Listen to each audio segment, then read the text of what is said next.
मी अमित कत्रे, तुम्ही पाहता न्यूज 18 लोकमत आणि पहलगाम हल्ल्याबाबतची सर्वात मोठी एक्सक्लुझिव्ह माहिती न्यूज 18 लोकमतच्या हाती लागलेली आहे। या हल्ल्याचा मास्टरमाइंड आदिल हुसेन ठोकर असल्याचं समोर आलेलं आहे आणि याच आदिलने पर्यटकांवरती गोळ्या चालवल्याची माहिती सुद्धा प्रत्यक्षदर्शींनी दिलेली आहे।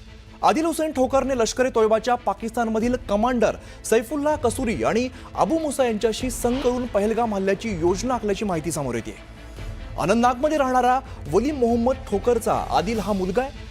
22 एप्रिलला पहलगाम जवळील बैसरण इथे हल्ला झाला आणि 26 पर्यटकांचा यात मृत्यू झाला। या हल्ल्याचा मास्टरमाइंड आदिल सध्या फरार आहे आणि त्याच्या साथीदारांचा युद्ध पातळीवरती सध्या शोध घेणं सुरू आहे। सूत्रांनी दिलेल्या माहितीनुसार 20 वर्षांचा आदिल 2018 मध्ये दक्षिण काश्मीरमध्ये दहशतवाद्यांच्या अंत्यसंस्कारामध्ये सहभागी होताना दिसलेला होता।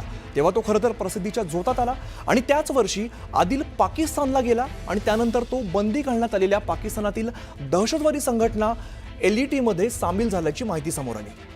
2024च्या मध्यात आदिल पुन्हा राजौरी पूंछ भागामध्ये आणि या वर्षाच्या सुरुवातीला घुसखोरी करणाऱ्या दहशतवाद्यांसोबत तो दिसलेला होता। अधिकाऱ्यांनी दिलेल्या माहितीनुसार 2024 मध्ये आदिल नियंत्रण रेषेवरून भारतात परत घुसला। दोडा किश्तवाड भागामध्ये तो सक्रिय होता आणि आता याच आदिलच्या मुसक्या आवळण्याची तयारी तपास यंत्रणांनी सुरू केलेली आहे। प्रशांतीला रामदास आमचे प्रतिनिधी अधिकची माहिती देत आहेत। काय नेमकी माहिती समोर येते? हल्ल्याचा मास्टरमाइंड जो आहे तो आदिल असल्याचं समोर येत आहे। बरोबर, या हल्ल्याचा मास्टरमाइंड जो आदिल आहे त्यांनी लष्कर ए तोयबाच्या कमांडर सोबतच ज्या पद्धतीने संपूर्ण पहलगामच्या वर जो हल्ला झाला, निष्पाप पर्यटकांवरती जो हल्ला झाला होता, त्या 26 जवळपास पर्यटक दगावले होते, त्या सगळ्या संदर्भात जर बघितलं आपण तर त्या सगळ्या कट रचण्यामागे आदिलच हा मुख्य कटकर्ता होता अशा प्रकारची माहिती पुढे आलेली आहे। आणि महत्वाचं म्हणजे सोबतच ज्या पद्धतीने माहिती मिळते की या सगळ्या पार्श्वभूमीवरती ही अत्यंत महत्वाचं आहे की हा जो आदिल आहे हा 2018च्या जवळपास हा पाकिस्तानमध्ये गेला होता, पुन्हा 2024 मध्ये तो या भागात पाहायला मिळाला, भारतामध्ये पुन्हा एकदा पाहायला मिळाला होता। आणि त्यानंतर जी माहिती पुढे आलेली आहे, साधारणतः जी माहिती अशी आहे की साधारणतः राजौरी आणि पूंछ या भागामध्ये साधारणतः हा 8 दिवसापूर्वी पाहायला मिळाला होता आणि लष्कर ए तोयबाच्या 2 प्रमुख कमांडर जे आहेत त्यांच्यासोबत त्यांनी हा संपूर्ण कट रचला होता। त्यामुळे त्याचा आता मुसक्या आवडण्याचा प्रयत्न भारतीय लष्कर आणि निमलष्करी दल जे आहे आणि सोबतच जम्मू काश्मीर पोलीस देखील करत आहे। त्याला कुठल्याही परिस्थितीमध्ये त्याच्या मुसक्या आवडण्याचा प्रयत्न भारत सरकारच्या वतीने देखील युद्ध स्तरावरती होत आहे। स्टुडिओ निश्चित आपल्यासोबत ब्रिगेडियर हेमंत महाजन सर सध्या आपल्यासोबत आहेत। महाजन सर, या हल्ल्याचा जो मास्टरमाइंड आहे तो आदिल असल्याचं समोर आलेला आहे। असं आहे की मास्टरमाइंड एक असतो, त्याच्याबरोबर अजून 5-6 जण असतात आणि त्याच्याशिवाय त्यांना मदत करणारी एक 15-20 फौज असते।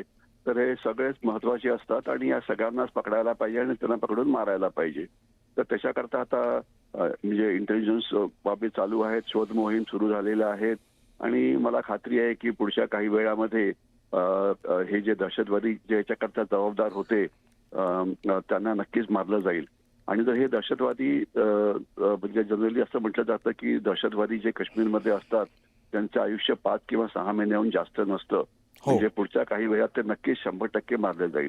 आणि जर त्याच्यातले काही जर दहशतवादी जर म्हणजे भारतातले किंवा काश्मीरमधले असतील तर अर्थात आपण अजून एक कारवाई त्यांच्या विरुद्ध करतो की त्यांची जी प्रॉपर्टी आहे ती सुद्धा डिस्ट्रॉय करण्याचा प्रयत्न करतोय। जसं काल झालं होतं, 3 घरांना उडवून देण्यात आलं होतं। तर ते तर होईलच आणि होतच राहील, परंतु या दहशतवाद्यांपेक्षा त्यांचे जे समर्थक आहेत ते सुद्धा अतिशय भयंकर आहेत। आपण जर बघितलं असेल, जर तुम्ही आजची जर पाकिस्तानची वर्तमानपत्र वाचली असतील आणि तुम्ही ती आरामात इंटरनेटवरती वाचू शकता, डॉन किंवा अशी, तर त्यांनी काही भारतीय नेत्यांची नावं दिलेली आहेत ज्याची नावं मला घ्यायची इच्छा नाहीये। म्हणतात की बघा, हे भारतीय नेतेच म्हणतात की मुसलमान भारतामध्ये सुरक्षित नाहीत म्हणून दहशतवाद्यांनी हल्ला करून हिंदूंना मारलं। तर हे जे अशा प्रकारचं जे समर्थन दिलं जातं दहशतवाद्यांना, सो कॉल्ड राजकीय पक्ष म्हणा, काही तथाकथित विद्वान म्हणा, तथाकथित ऍक्टिव्हिस्ट म्हणा, तथाकथित NGOज म्हणा, यांचं काय? तर हे सगळे जे रॉंग म्हणजे यांच्याविरुद्ध सुद्धा कारवाई व्हायलाच पाहिजे। म्हणजे ज्यांनी फिजिकली मदत केली, ज्यांनी दहशतवाद्यांना रस्ता दाखवला, ज्यांनी दहशतवाद्याला खायला आणि प्यायला दिलं, त्यांच्याविरुद्ध तर कारवाई होतेच आहे, होईल असते। परंतु जे त्यांना जे वैचारिक समर्थन जे लोक देत आहेत त्यांच्याविषयी काय, तर त्यांच्याविरुद्ध सुद्धा कारवाई करायची गरज आहे। कारण या सगळ्यांची नावं पाकिस्तानी वर्तमानपत्रात आली बरं का। तुम्ही तुमच्या रिसर्च टीमला कामाला लावा आणि त्यांची नावं काढा आणि त्यांच्याविरुद्ध काय हा सुद्धा प्रश्न कधी विचारायला लावा मीडियाला, जनतेला, बाकी लोकांना।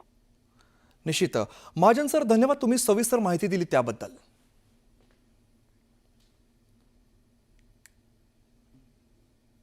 या पुढची एक महत्त्वाची बातमी समोर येते. पीपीपीचा प्रमुख बिलावल भुट्टोचं चिथावणीखोर वक्तव्य समोर आलेलं आहे. एकतर आमचं पाणी नदीत वाहेल किंवा त्यांचं रक्त, भारताची लोकसंख्या जास्त असू शकते पण आम्ही धाडसी लोक आहोत, सीमेवरती आमचा आवाज तुम्हाला योग्य उत्तर देईल असं भुट्टो म्हणतोय. सिंधू जल करार स्थगितीनंतर बिलावल भुट्टोचं हे वक्तव्य समोर येत आहे.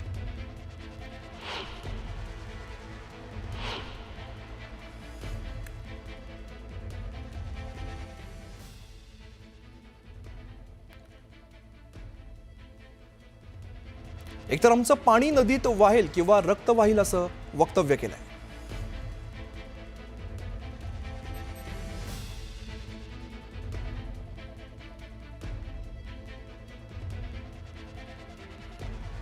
इसी सिंधु दरिया के साथ खड़े होके भारत को कहना चाहूंगा कि सिंधु हमारा है और सिंधु हमारा रहेगा. या इस दरिया से हमारा पानी बहेगा या उनका खून बहेगा. ऐसे नहीं हो सकता, ऐसे नहीं हो सकता कि एक दिन तू उठ जाए और ये फैसला करे कि आप इंडस वाटर ट्रीटी को नहीं मानते हैं. ना बैनुल-अक़वामी सतह पे ये माना जाएगा, ना पाकिस्तान के अवाम ये मानेंगे और आपके अपने भारत के अवाम भी ये जुल्म हमारा सिंधु के खिलाफ बर्दाश्त नहीं करेंगे.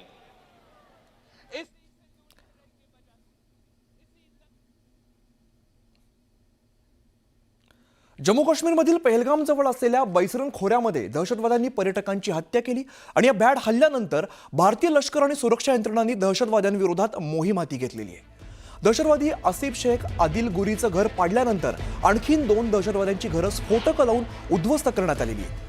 हे दहशतवादी 2023 पासून लष्कर-ए-तोयबाच्या दहशतवादी संघटनेशी जोडले गेलेले आहेत. लष्कराने जून 2023 पासून लष्कर-ए-तोयबाचा दहशतवादी असलेल्या एहसान अहमद शेख याचे 2 मजली घर आयईडी स्फोटकं लावून जमीनदोस्त केलाय, तर शहीद अहमदचं घर सुद्धा पाडण्यात आलेलं आहे.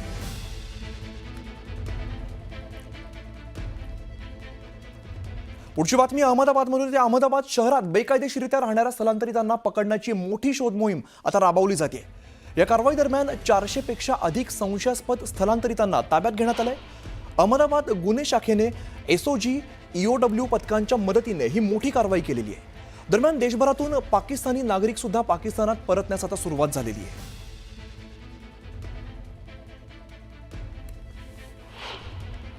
पैदाश इंडिया की है, शादी पाकिस्तान में. तो आज जा रहे हो, किस वजह से जा रहे हो, क्या हुआ? ये इस मसले की वजह से जा रहे. तो आपको छोड़ने हैं साथ जिनकी शादी थी? वे कैसे आधे भाई आए आधे आए नहीं, इतनी परेशानी गुजर. श्रीनगर में हुआ, वो क्या समझते हैं आप? वो गलत हुआ, गलत बात तो गलत या करता कोई है, भुगतना हमारे जैसों को पड़ जाता. हम 10 साल के बाद आए, 1.5 महीने का वीजा था, 3 साल हो गया. हम इतने परेशान थे वीजे के लिए. मिला तो यहाँ आके यो हमारे साथ हुआ. सब कोई रोते पीटते रह गए. दुनिया शादी में शामिल हो रही, हम मुसाफिर रास्ते में चल रहे. हाँ, शादी हैगी थी, शादी में आ रहे थे. कल शादी हैगी थी तो अचानक ये हादसा की वजह से इनको जाना पड़ गया वापसी. इन्हें छोड़ने के लिए आए हैं. तो जो हादसा हुआ श्रीनगर में, जो आप समझते हैं जो अटैक हुआ, बंदे मारे, उस पर आपको कैसे देखते हैं? गलत हुआ जी, बुरा हुआ, बहुत गलत हुआ. देखिए, जिसने भी किया अच्छा नहीं किया ये. और 26 तारीख को इनकी बहन की शादी, लड़की की शादी है. आज निकाह उसका. हमारा 1.5 महीने का वीज़ा था, हमारे को 15 दिन हुए आए को. आज वापस जा रहे हैं और शादी आज निकाह है उनका. और हमारी वजह से उन्होंने निकाह लेट करा था कि भाई पाकिस्तानी आएंगे ना, उनके सामने हम शादी करेंगे, कुछ चल खुशी हो जाएगी. तो सर जो हालात पैदा हुए, जो हुआ श्रीनगर में, उसको आप कैसे देखते हैं? वो गलत है, गलत बात तो गलत है, लेकिन ये गलत है कि एक आम आवाम को परेशान करना. जिन्होंने करा उनको फांसी पर लटका दो.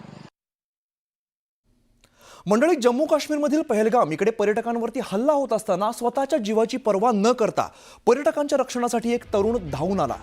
सय्यद आदिल हुसेन शहा या अवघ्या 20 वर्षांच्या युवकाचा देखील दहशतवाद्यांच्या हल्ल्यामध्ये मृत्यू झालेला आहे. माणुसकी दाखवत धाडसाने दहशतवाद्यांना सामोरं जाणाऱ्या सय्यदचा या निधनाबद्दल हळहळ व्यक्त करतानाच उपमुख्यमंत्री एकनाथ शिंदे यांनी वैयक्तिकरित्या सय्यदच्या कुटुंबियांना 5 लाख रुपयांची मदत केली. पहलगाम मदतीसाठी गेलेले कार्यकर्ते आणि सरहद संस्थेचे पदाधिकारी यांच्या माध्यमातून सय्यदच्या कुटुंबियांना धनादेश देण्यात आलेला आहे. यावेळेला उपमुख्यमंत्र्यांनी व्हिडिओ कॉन्फरन्सिंगद्वारे सय्यदच्या कुटुंबियांशी संवाद साधून त्यांना धीर दिलाय.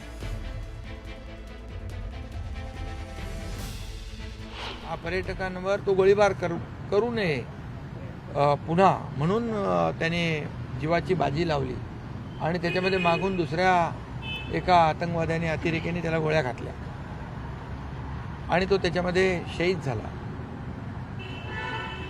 त्याच्याशी त्याच्या परिवाराशी देखील मी आज फोनवर बोललो.